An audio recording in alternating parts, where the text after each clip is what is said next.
Good morning, good afternoon, good evening, wherever you are in the world. I bring you such light and love on this day of transformation. I have a story to tell, and I am so delighted to share it with you. Last night, I experienced a miracle that is available to us each and every day. And for me, last night was the moment. I am in my life working on an initiation. A teeny little gate, a little thing in the life and the terrestrial plane of existence. We all have them. And in Tama-Do, how we process these gates is through the light, is to see them not as gates at all, but as amazing gifts, amazing opportunities. It takes practice. Let me explain. So last night, I have an issue, and I am working to rise myself up. In Tama-Do, we call it above the rain clouds. We don't want to stay in the terrestrial trauma of an issue. We want to always go high, go to the light, and open to all possibility. So I'm working on that. It's a nonstop practice as long as we are in physical workshop of Mother Earth. And at night, I am having a little bit of difficulty sleeping with the lights from the outside coming in my window. So I decide to take these black pieces of cloth, and it's a green screen, but black. And I don't use any black in the house, so it's black. And I have turquoise curtains over the black, but to block out the night so I can sleep. I'm still a little jet lagged from coming from Europe. And it's black, it's dark. And I've done my practice, and it's the night before today, which is Ascension Day in the Christic tradition. And it's the day of the rising of the sun. And I am feeling, again, getting into my light body. I'm feeling well. And I lie down, I lie on my stomach to go to sleep. And I'm half in sleep, half not in sleep, pitch black from these curtains. And suddenly the whole room is filled with light. And I start to levitate off of the bed. I am face down, and I find myself rising up, and by my side is my main master guide, Christ, and all the angels, the beings of light who are my angels, my beings of light. And I feel myself going, I don't know how to explain it. I'm face down, but everything is light, and there is a portal that can only be described as the gateway to heaven. And I don't tend to use that terminology. It's the luminous light body of the earth, paradise. It's an opening. It is my opening of consciousness. And I find myself in wonder because my guide is communicating to me that this little thing happening during the day, it's all planned. It's all part of the divine plan. There's no trauma drama. And there is a prayer that Fabienne and I always use. It comes from Jacques, who was Fabienne's spiritual healer, one of his masters, my master. And the prayer is, I thank my soul who knows exactly what to do and when to do it. And I find myself saying, I trust the universe who knows exactly what to do and when to do it. And with this trust, I am lifted up in joy, in transformation, in love, in ecstasy, which is ours to receive on this day of ascension. There is a difference of having this prayer, this mantra that we always practice, and suddenly the mantra becoming a living, energetic,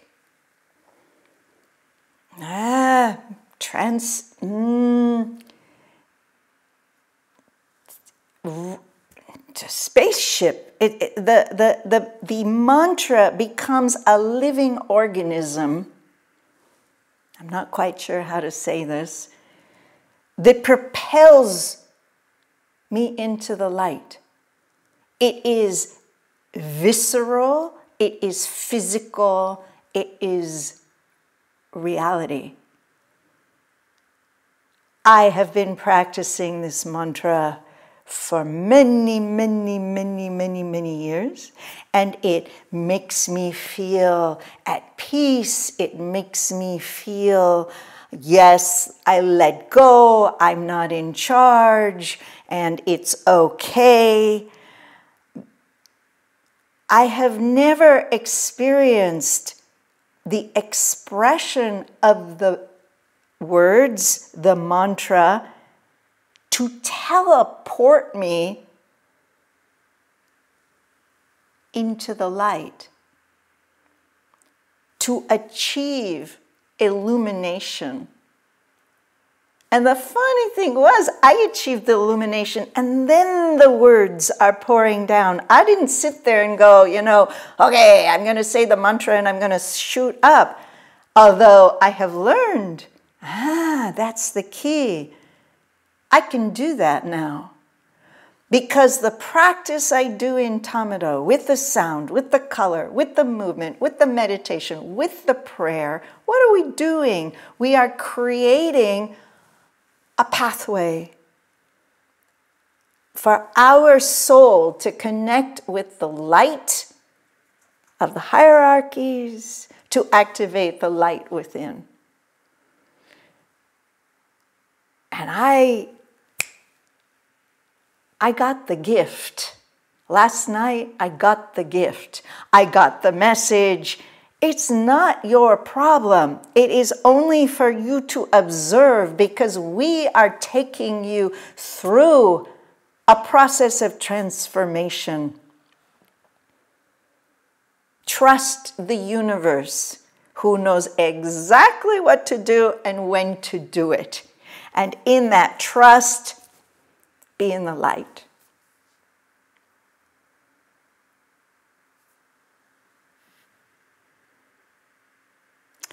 I am here today to transmit to you something that you probably know, but maybe have forgotten. What is the mystery of Golgotha? What is the deep knowledge of the mystery teaching of the crucifixion of Christ and the rising of Christ. What does that mean for those of us that were not raised particularly in a church, a religion, or those of us that were, but maybe they've never learned this story? Because the story I want to tell you comes from Rudolf Steiner, who is one of our masters in Tama-Do, the master of theosophy, anthroposophy, who has a great channel, and had a thing or two to say about traditions, but seeing into the depth, into the secret initiatic teaching of the tradition. So what is this celebration, this Eastery thing with little bunny rabbits and the coming of spring and the little birdies chirping? There is all of that. There is the pagan uplift of time to get going, time to nest, time to mate, time to have new projects. There is a lift up. And all of us should be feeling it. That's one piece. What is the deeper meaning of the transformation, the crucifixion? We are taught that Christ died for our sins. I don't believe that. That's not the mystery teaching. Long, long ago, as the story goes, the sun, the moon, and the earth were one. We were united. There was no duality, no separation. In the Golgotha, this is the moon time order, where all is one. The sun breaks away from the moon and the earth and takes with her the Elohim, the great archangels with the wisdom and the knowledge of God. Suddenly the archangels are ruling from outside instead of inside the Trinity of the sun, the moon, and the earth. There is a separation. In the Lemurian time, the moon separates and takes with her the mystery teachings that are linked to the gossamer ephemer of the moon. The earth is left alone, naked, relying on the light of the moon when she is full and the light of the sun. And we, as inhabitants on this earth, were longing to go back to become one with the sun and with the moon. The job of this man, this young man named Jesus, was to connect with his Father, the Son. The Christ became the Christ at age 30. Before he was Jesus, just like us, learning, going through his stuff, trying to aspire to reach the portal of light where he had direct oneness with his Father, the Father that is inside of him and the Father that is all around, his Creator. The story goes that at age 30, after Christ has come back from his trip to India, where he learns all sorts of things, including the process of achieving Mahasamadhi. the great bliss, which only yogis can do. And in that process, the yogi stops the body from functioning. Some yogis then eject from the body forever, free to remain in the light as spirit. In the case of Christ, as you know, he used this technique to get him through the crucifixion, to be able to rise again. So let me walk you through that a little bit. If we believe, as I teach, in the Noble Hero's Journey to the Light, Shamanism of the Light, my book, that we are noble heroes and everything that we do in the life is a choice, an initiation to open us to the gift of the light, Christ was no exception. He chose the life to become an ascended master. And to be an ascended master, one has to eject, let go of his physical form in sacrifice for the betterment of humanity. The Christ, the Buddha, Yogananda, Babaji, Lahiri Mahasaya, Sri Yukteswar, all the great masters of our master's lineage in Tama-Do achieved Mahasamadhi. And so, if you look at the crucifixion through the lens of Christ chose to give of his body, we are taught in the church in order to save the sins of the people? No, not at all. He didn't die for our sins, not at all. He was not being a martyr. He was not a victim. He was giving of his blood, the blood of the Son, to activate the memory of the Son in Mother Earth. His life's blood spilled out across the land in sacrifice to wake up the earth to the possibility that one day the earth could rise back up to be one with the sun. Christ's etheric blood rose up into the luminous light body of the earth, which many of you call heaven, the portal to paradise, to lift up the energies of the light body of the earth where we as human beings used to live in the Garden of Eden. Back before we densified and became filled with our terrestrial drama little problems.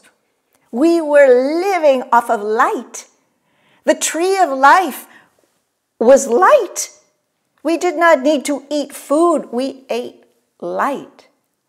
And so the blood of the Son gave a transfusion up into the luminous light body of the earth where we used to live, as a memory, as an activation of all the little electrons and particles to help us to magnetize up to the possibility of being up at the level of consciousness where we used to live.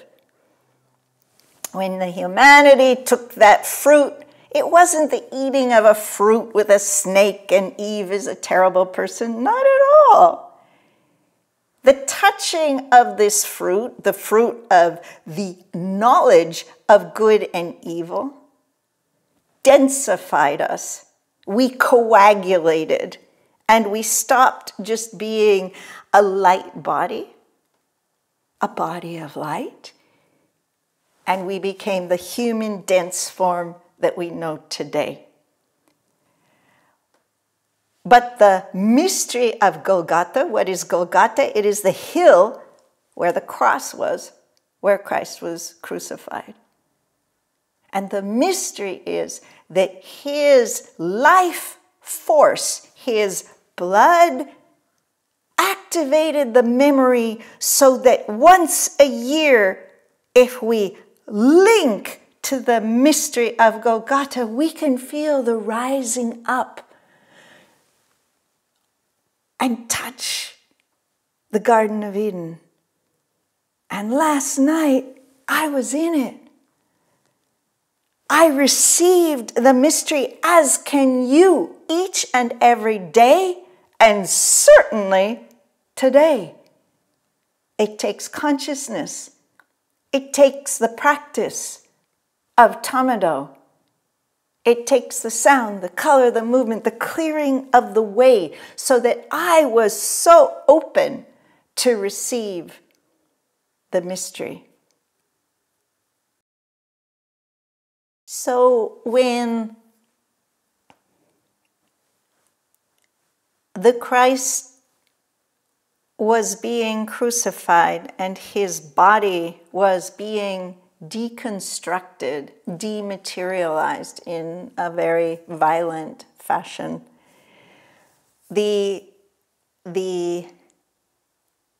churches tend to say that Christ's last words were that he cried out in pain and suffering to God, "O God, why hast thou forsaken me?" And according to Steiner, and I really like this is not what he said. This is a bad interpretation of the Aramaic language that was being used at that time. And the words that he actually said were, "Oh God, how thou hast risen me. Look how thou hast risen me, how I am rising up because of you." I can't speak the language, I'll do it terribly. Eli, Eli, lama sabachthani, meaning, "My God, how thou hast raised me, how thou hast exalted me, how thou hast put me in bliss. I feel no pain. I feel no suffering. I am in ascension. I have achieved illumination in the moment of sacrifice," which isn't sacrifice at all. It is love. How can love be sacrifice? It is a giving to Mother Earth, which is the great gift that Christ did for us, to wake us up to the possibility of rising to the luminous light body of the earth, to the light above and the light within. We must remember this when we are suffering, when we are down in the drama of the daily life. Oh, how thou hast risen me, how I am rising myself, because I trust that the universe knows exactly what to do and when to do it. Happy ascension. And may the light always shine from within and without. Thank you.